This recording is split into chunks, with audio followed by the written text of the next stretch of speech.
Tenemos, hermanos, en esta preciosa hora el tiempo para la palabra y queremos leer en el libro de Eclesiastés. Hemos estado mirando bastante porque el libro de Eclesiastés tiene muchas enseñanzas.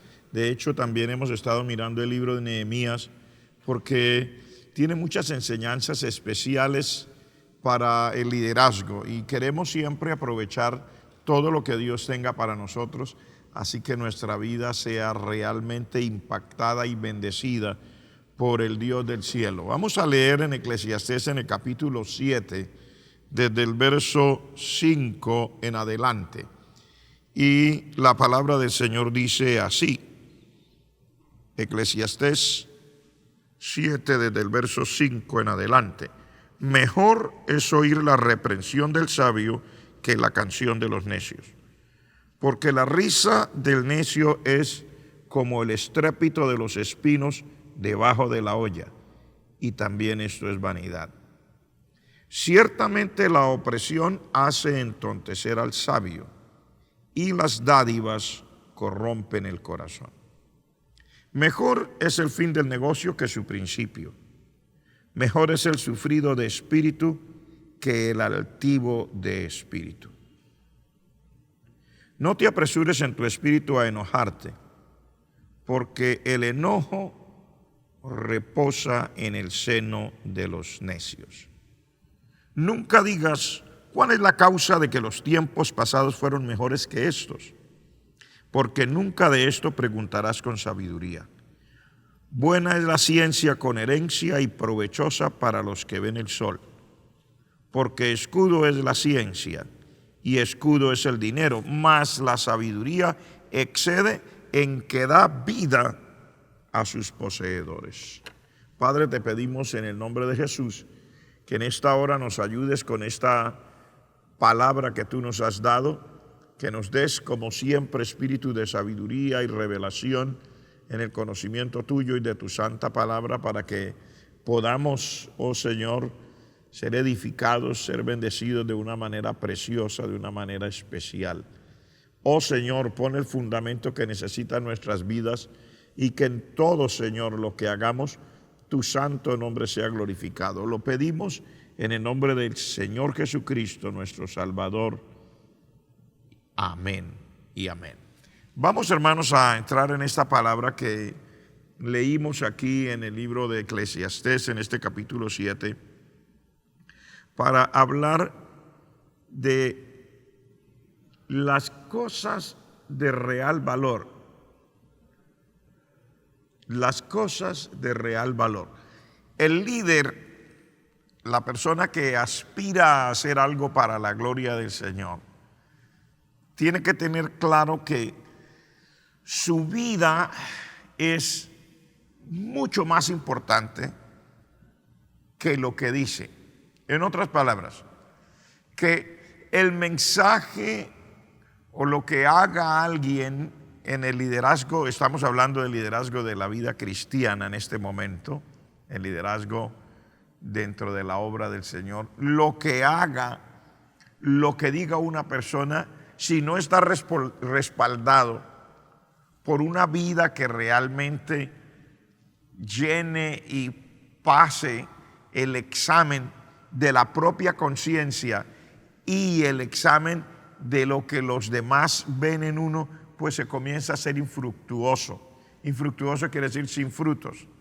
O sea, se comienza a perder en realidad lo que estábamos esperando que pudiéramos producir. Y aquí hay cosas en estos versos que he leído, hay cosas importantes que Dios nos dice que tienen que ver con nosotros mismos, y es cuando nosotros podemos producir el fruto ideal para Dios, cuando podemos vivir esta vida, esta palabra, que realmente nuestro liderazgo comienza a llevar un poco más de fruto. Recuerde que nosotros todos estamos llamados a llevar fruto, pero no es una competencia. Yo no tengo que desesperarme o angustiarme porque veo que otro aparentemente está produciendo más fruto que yo. Amén. Bendito sea Dios. La palabra de Dios dice: gozaos con los que se gozan. Si soy líder de departamento o líder en mi casa, porque tenemos liderazgo donde sea, y otros están llevando un fruto que yo lo veo más especial que el que yo traigo, no debo querer producir fruto por hacer una competencia, no. Mi único deber es esforzarme al máximo por cumplir lo que Dios espera de mí. Si eso es menos o más respecto a otro, es indiferente para la persona que quiere agradar al Señor. Realmente los grandes hombres de Dios nunca se propusieron hacer competencia. Los apóstoles nunca se propusieron hacer competencia entre ellos. El apóstol Pablo decía: yo mejor no voy a donde otros ya fueron. Mejor voy donde otros no han ido, para poder llevar algún fruto. Y ya lo que Dios permita que cada cual desarrolle, pues eso es una cuestión netamente de Dios. Miremos lo que dice el verso 5 y el verso 6. Dice: mejor es oír la reprensión del sabio que la canción de los necios. Mejor es oír la reprensión del sabio que la canción de los necios.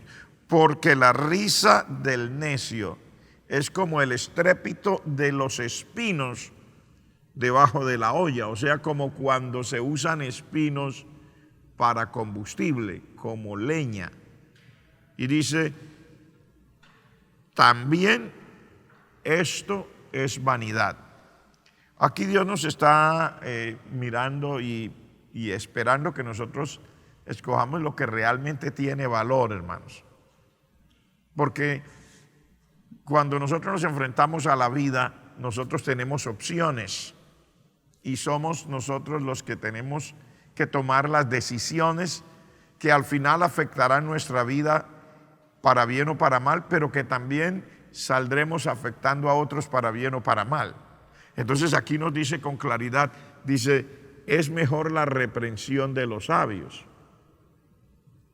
Aunque no es lo más bonito, la reprensión o la corrección no es lo más bonito, pero mire lo que dice, mire cómo lo compara. Dice: porque la risa del necio es como cuando usted pone los espinos en el fogón de leña. Los espinos hacen bastante ruido, dice aquí, hace un estrépito. Los espinos, como se secan bien, cuando se acercan a la candela, en eso, se ponen allí como combustible, hace un ruido tremendo. El problema es que desaparece demasiado rápido. Desaparece demasiado rápido. Por eso los espinos, algunos los pueden usar como la yesca en el momento de comenzar el fuego, pero sabe que eso es únicamente para comenzar un fuego. Tiene que poner leña que sea de buena calidad para que pueda tener una duración y que pueda ayudar a cocinar lo que está allí. Pero si uno le pone solo espinos, se van a tener, y ahí específicamente habla de un fogón de leña. Dice: como el estrépito de los espinos debajo de la olla, así es la risa de los necios. O sea, lo que el necio le ofrezca como complacencia, como felicitaciones, mire, como primero, no tiene una durabilidad. Se quema demasiado rápido el espino. Hace ruido, estrépito, pero se quema demasiado rápido. Segundo, no produce el resultado esperado, porque si se quema demasiado rápido, el fuego no va a permanecer, y lo que estábamos buscando con eso, que al ponerlo como combustible, era hacer un cocido, o sea, poner alimentos allí para que estuvieran en el punto ideal para comer. No se va a lograr. ¿Por qué no se va a lograr? Porque los espinos realmente no pueden cumplir la función para la que uno estaba pretendiendo usarlos. Y así pasa con esto de los necios. Dice: es mejor oír la reprensión del sabio que la canción del necio, porque el necio no está diseñado para que le sirva de utilidad a la persona que quiere progresar en la vida. Los consejos, la risa, las alegrías y los festejos de la persona necia se acabarán muy pronto. Eso pasa, eso es así. Y tampoco cumple el propósito. La vida de la persona que desechó el consejo no será edificada por eso. Así que piénselo.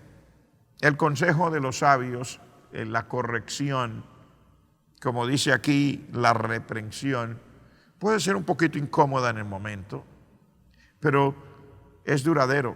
No sé si usted se habrá dado cuenta que hay cosas que no se olvidan tan fácil, y eso pasa con la reprensión del sabio.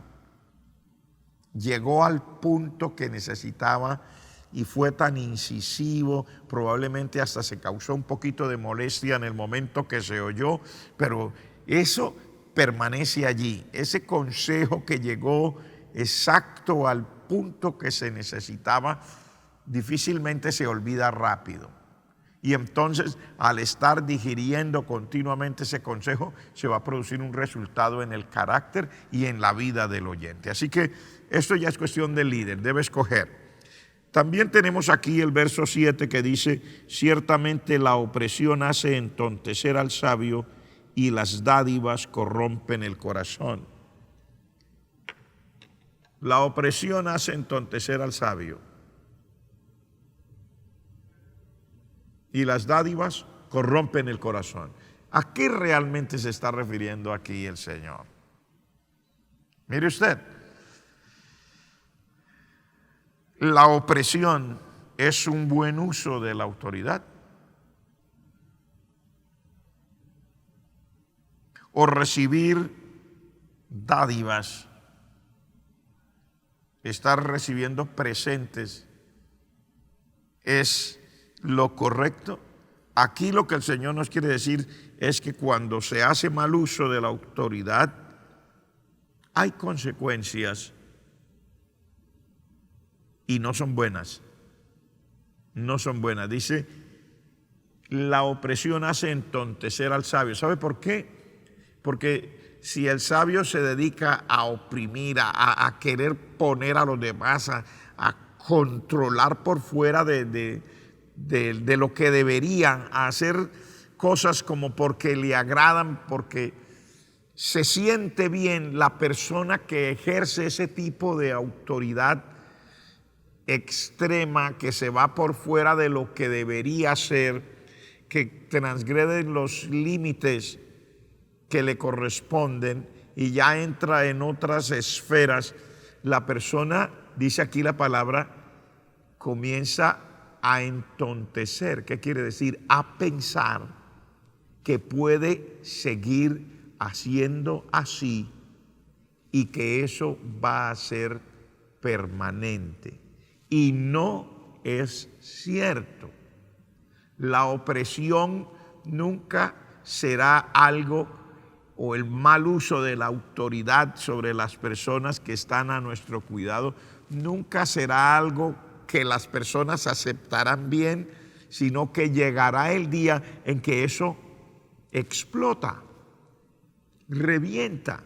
Pero la persona que está ejerciendo eso, que es un sabio y comienza a ejercerlo así, dice ahí, se entontece, o sea, pasa a vivir de la emoción del momento, porque el hecho de ejercer un control que a veces es difícil de explicar sin herir susceptibilidades, pero cuando uno pretende controlarlo todo, se convierte en opresión.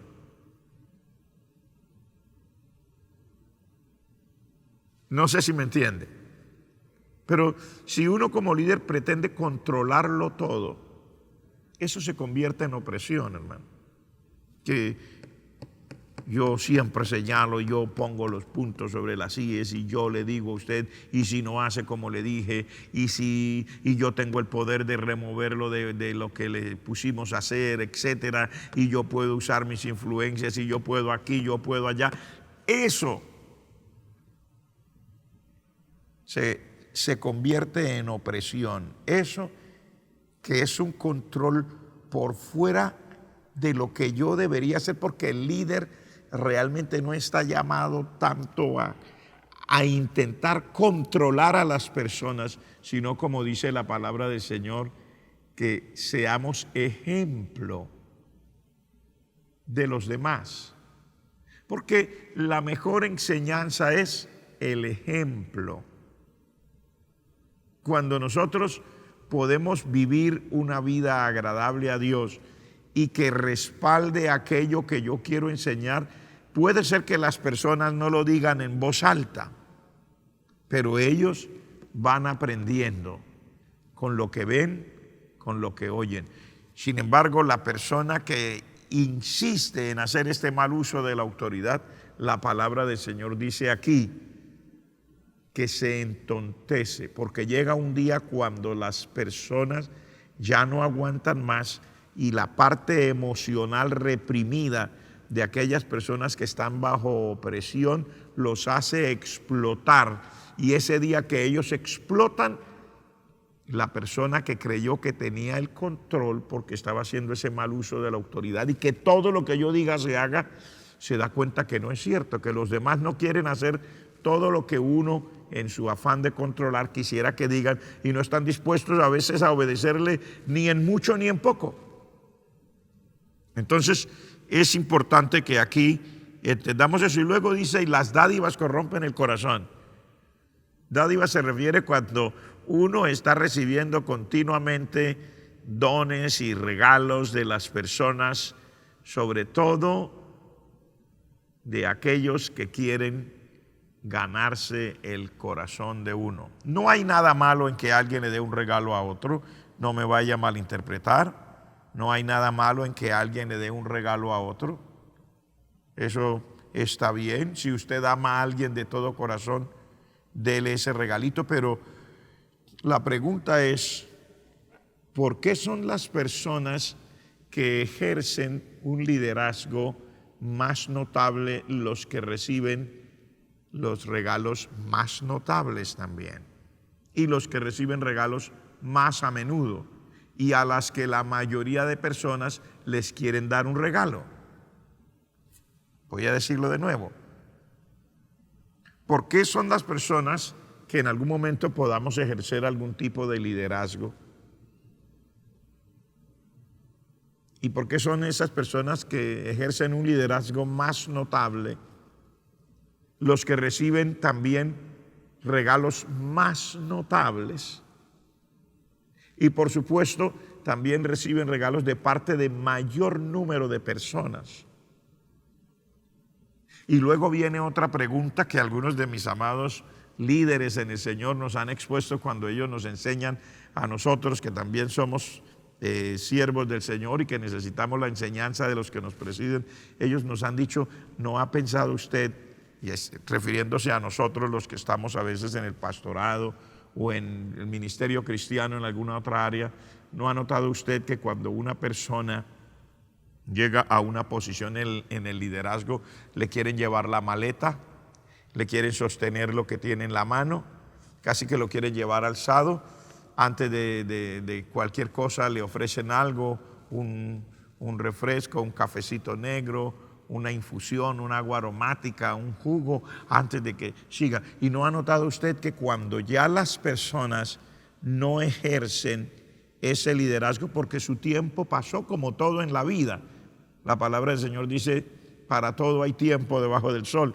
Cuando ya esa persona no está en esa posición, cuando ya esa persona no ejerce ese liderazgo prominente, sino que entregó la responsabilidad para que otro lo haga, y ahora esa persona, siervo del Señor, igual todavía sigue siendo el mismo, porque ya casi no le llevan lo que tiene en la mano, porque ya casi no lo recibe nadie, porque no le ofrecen llevarlo en el automóvil hasta su casa, porque no le ofrecen llevarlo a comer en un restaurante fino, a veces no lo llevan ni al fino ni al que es más barato. Entonces, por eso es que tiene sentido esta palabra cuando dice, las dádivas corrompen el corazón. Quiere decir, el que está en el liderazgo debe entender que las cosas que el Señor le permita y la gracia que Dios le permita tener frente a las demás personas, llámese alguien que está bajo su liderazgo o llámese personas que le admiran aunque no estén bajo el liderazgo exactamente, que por esas cosas hay que darle gloria a Dios y no acostumbrarse a eso. Que básicamente nosotros somos, los líderes somos personas común y corrientes, que de repente recibimos algún privilegio que otro no tiene, pero no debe acostumbrarse, porque si uno aspira siempre a las cosas bonitas de la vida, y que siempre, por eso es que después, cuando se termina la fase del liderazgo que estaba desarrollando, algunos podría sentirse mal, y si le dicen, así sea de un liderazgo pequeño en la iglesia, en el departamento en el departamento acá, se siente mal. ¿Y por qué me están quitando? ¿Y cuál es mi pecado? ¿Y qué hice mal? No, nadie pecó, nadie hizo nada malo. Es que un día siempre íbamos a tener que ceder el puesto, pero uno se acostumbra. Las dádivas corrompen el corazón. Entonces, si alguien le da algún regalo, no lo rechace, no es que es malo, pero siempre es muy bueno hacerse la pregunta: ¿y le darán los mismos regalos y las mismas clases de regalos, y tan a menudo le darán regalos cuando ya no esté ocupando la posición o lo que le han dado, la responsabilidad que le dieron a desempeñar? Lo dejo hasta allí. Vamos a mirar el verso 8. Dice: mejor es el fin del negocio que su principio, y mejor es el sufrido de espíritu que el altivo de espíritu. Oiga esto: mejor es el fin del negocio que su principio, y mejor es el sufrido de espíritu que el altivo de espíritu. ¿Sabe a qué nos está llamando el Señor aquí a nosotros? A vivir nuestra vida y a ejercer nuestras funciones con la menor cantidad de emociones posibles. No sería dichoso si uno pudiera decir con cero emociones. No, usted y yo somos emocionales, así que no podemos decir que lo vamos a ejercer con cero emociones. Pero sí podemos orar al Señor y pedirle y esforzarnos por hacernos siempre un examen y mirar que estemos ejerciendo nuestras funciones, desarrollando nuestras responsabilidades en la vida para Dios y para los demás con la menor cantidad de emociones posibles. Porque aquí lo dice: mejor es el final del negocio que su principio. Pero a veces nosotros las emociones del principio nos mueven. Hablemos de un negocio común y corriente. Usted encuentra que le van a vender una casa o un carro o una empresa por un precio que usted lo puede pagar, que es el sueño de su vida, que le dan las facilidades, que le dan aquí, que le dan allá, y cuando comienza el negocio está supremamente emocionado. Y a veces sucede que en el camino el negocio se rompe y no se da. ¿Qué pasó? ¿Cómo lo va a afrontar? Es algo que le pasa a cualquiera. Y no estoy hablando de la vida cristiana, no estoy hablando del liderazgo del ministerio cristiano, pero si quisiéramos ponerlo en esa perspectiva es lo mismo. Es mejor esperar al final, es lo mejor, no al comienzo. Al comienzo las cosas parecen ser bien, eso. Todo lo que es al comienzo de cosas que a uno le parecen buenas emociona mucho, pero no se olvide que todas las responsabilidades también conllevan consigo muchas cosas que no necesariamente son bonitas. Usted hace un negocio por una empresa y le parece magnífico. Sí, qué bien, ya lo hizo, sí, ya comenzó, sí, y ya se dio cuenta de todo lo que conlleva ser el dueño de esa empresa.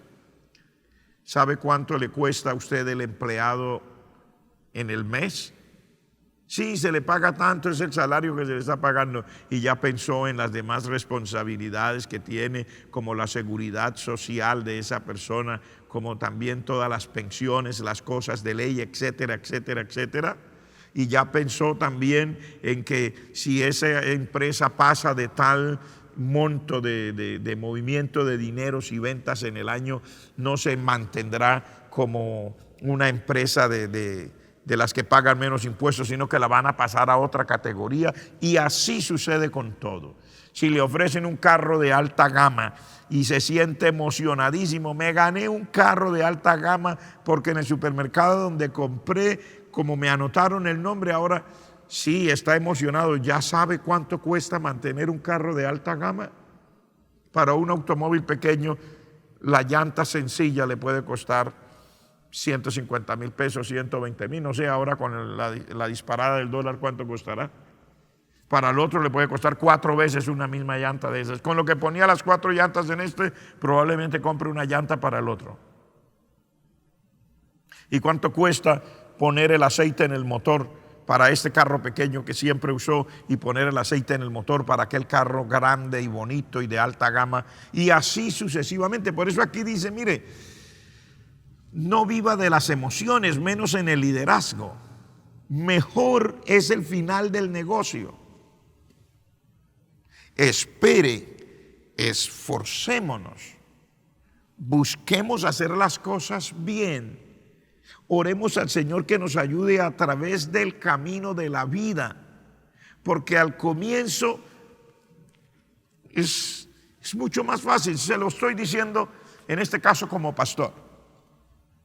Al comienzo como pastor es fácil. Usted comienza a pastorear una iglesia y los primeros 5, 6, 7, 10 años es una belleza.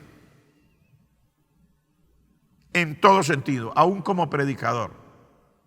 Pero ¿qué pasa con uno, como en el caso, por ejemplo, nuestro?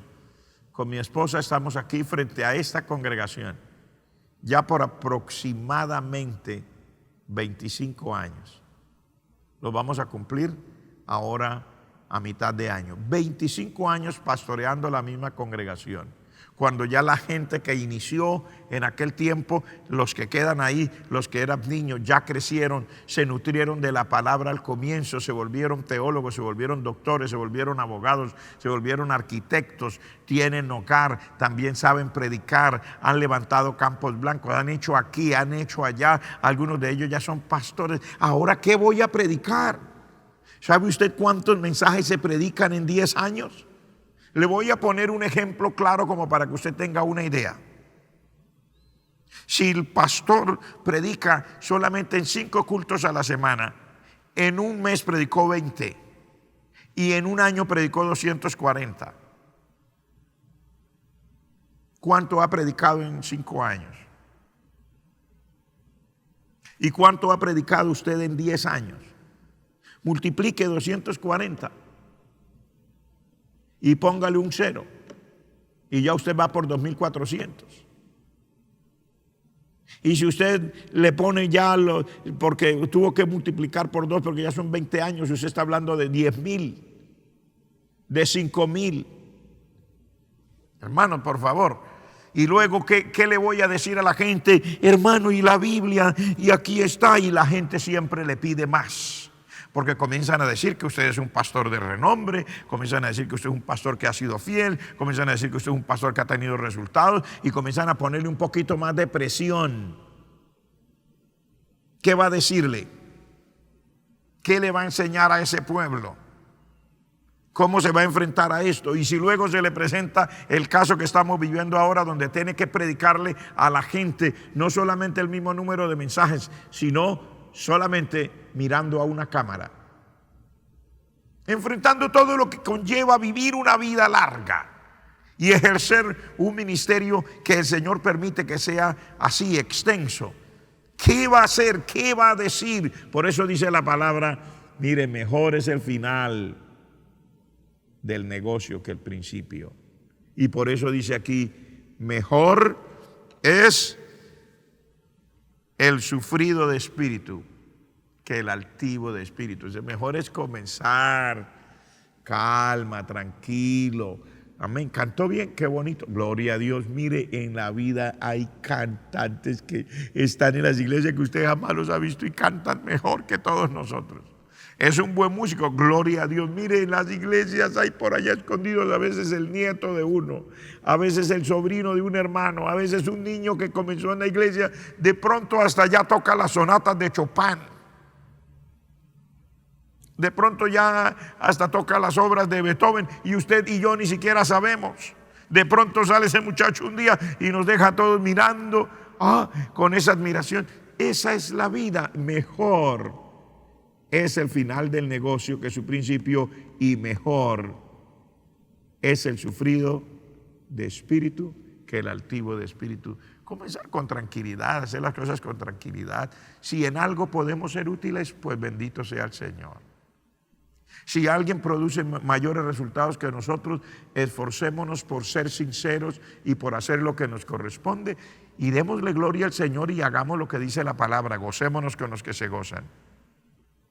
Alegrémonos con el hermano que el Señor lo tiene en su cuartico de hora, porque de eso se trata. Esa es la bendición del cielo. Ahora miremos, déjeme ver si tenemos 10 minutos. Miremos aquí: no te apresures en tu espíritu a enojarte, porque el enojo reposa en el seno de los necios.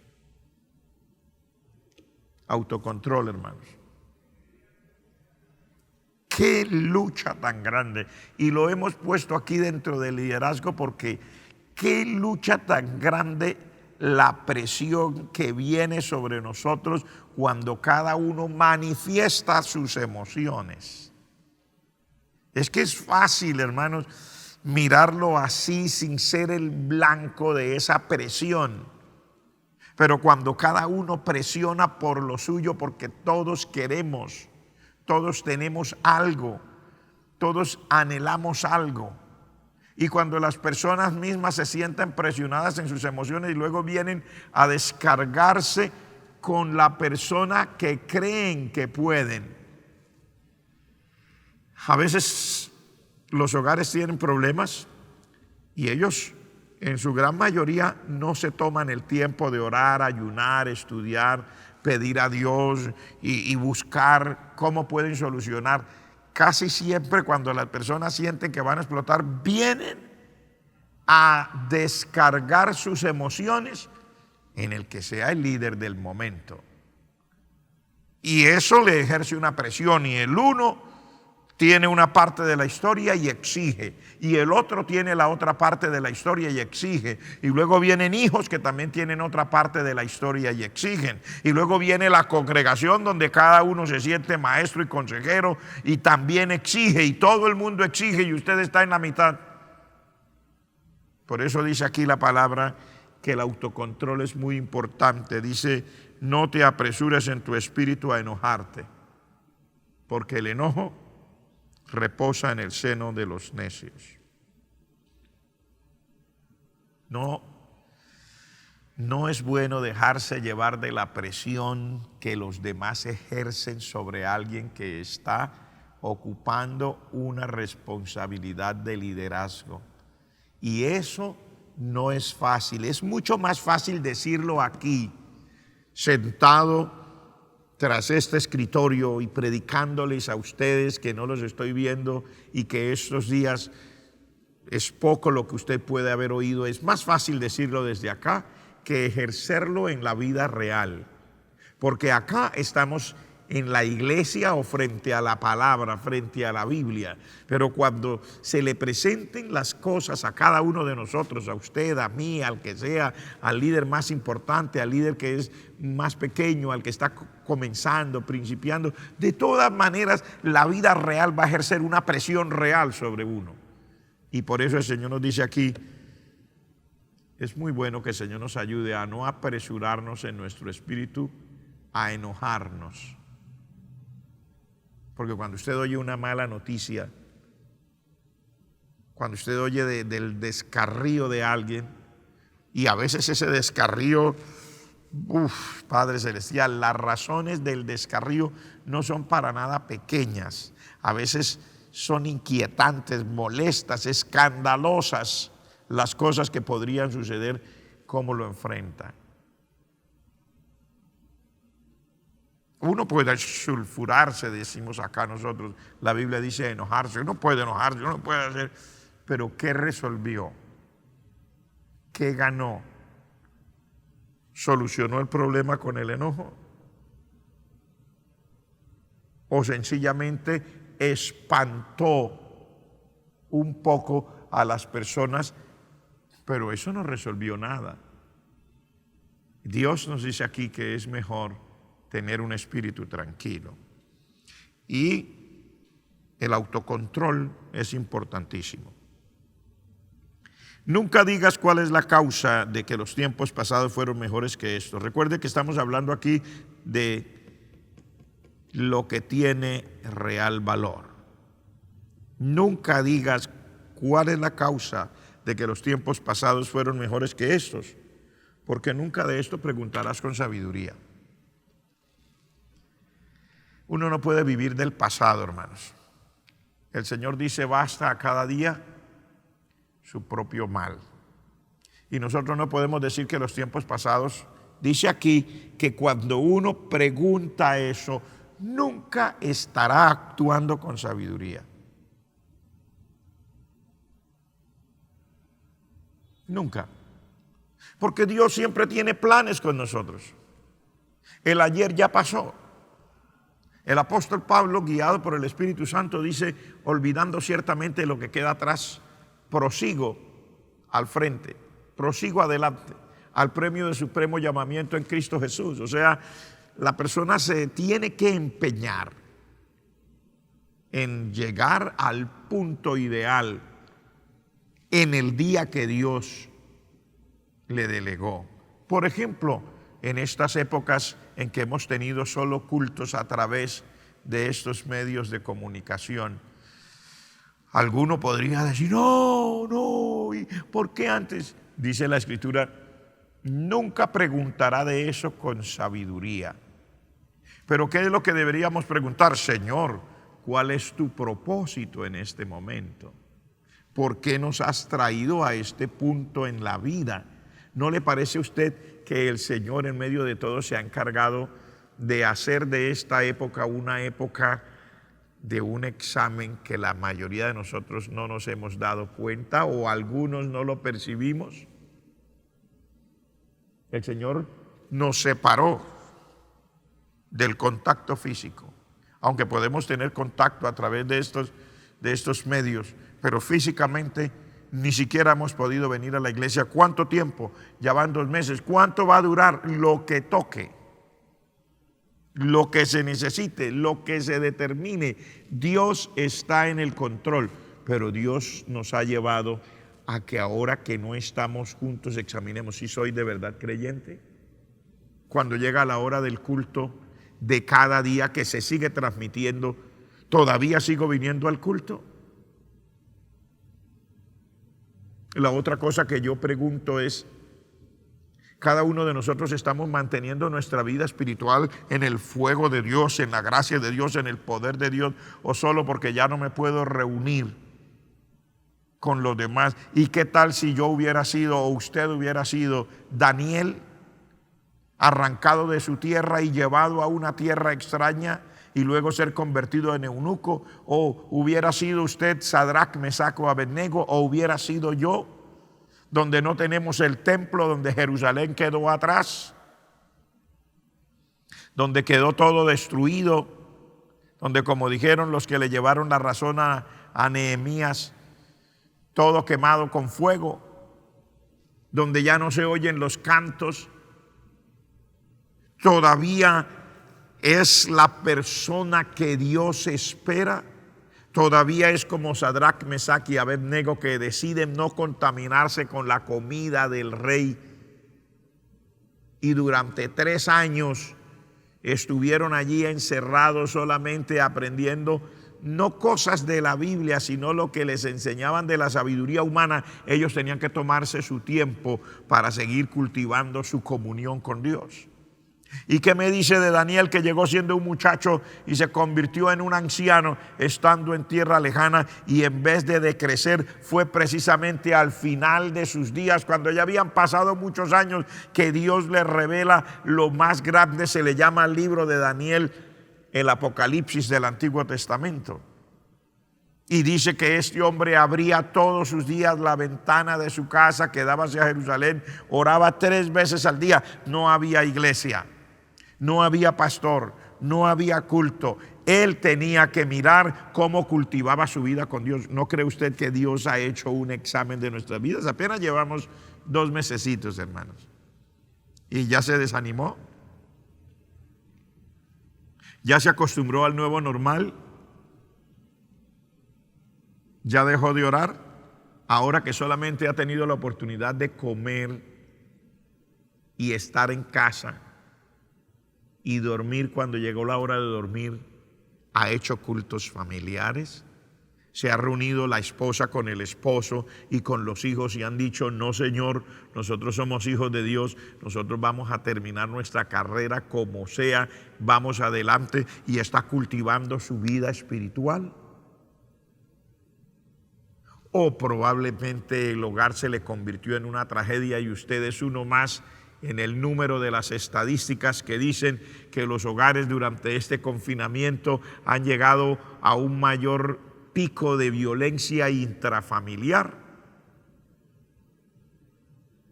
No sé, solamente le estoy haciendo una pregunta. ¿Le ha servido este confinamiento para usted, que probablemente estaba enojado, la esposa con el esposo con la esposa, por las razones que fueran? ¿Les ha servido este confinamiento para buscar a Dios y buscar a su familia y arrepentirse de todo corazón y decir: Señor, perdónanos, estábamos viviendo la vida equivocada en el hogar, ahora, Señor, te doy gracias por mi esposa, por mi esposo, por mis hijas, por mis hijos, o los hijos por el padre, y han podido? ¿O cada vez es peor la situación en su casa? No sé, pero aquí estamos hablando de una razón que Dios nos da. Nunca diga por qué los tiempos anteriores fueron mejores que estos. Si usted necesita el sitio, y si solamente el venir a la iglesia y reunirse con los demás hermanos es lo que le permite mantener su hogar andando, porque de lo contrario, mientras no esté oyendo al pastor allí, mientras no esté abrazando a los hermanos, mientras aquí el otro, y mientras no tenga este calor del sitio específico, usted no es capaz de mantener su hogar. Entonces tiene que hacer un autoexamen en esta noche y decirle al Señor, después de este culto, ir a algún rincón de la casa, no sé, el patio, el cuarto, un rincón de la cocina. Cada lugar es pequeño, grande, diferente, cada uno sabe, pero tendrá que hacer un autoexamen y tendrá que tener una charla con el Señor al respecto. Voy a dejarlos hasta aquí porque el tiempo ha avanzado y no quiero abusar tampoco. Queremos que la palabra de Dios llegue, pero que no sea tampoco absolutamente nada que nos canse. Pero Dios ha sido fiel, hermanos, y nos está bendiciendo el liderazgo. Lo que realmente tiene valor es el título de lo que Dios nos ha permitido hablar en esta hora. Vamos a hacer una oración y a pedirle al Señor que nos ayude para que cuando terminemos este culto, nuestro corazón esté continuamente digiriendo esta palabra.